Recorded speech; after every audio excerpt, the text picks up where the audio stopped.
ব্যবস্থার দায়িত্ব নিয়েছেন। তা আমি চাচ্ছিলাম যে আপনি যদি এই ছেলেটার দায়িত্ব নিতেন তাহলে ভালো হতো। এই ছেলেটার মা বাবা নাই, ওর শিক্ষা ব্যবস্থা করার মতো কেউ নাই। ও আচ্ছা, তাহলে তো ভালোই করছেন।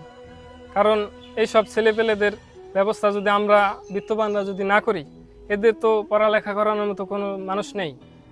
এরাই তো দেশের সম্পদ।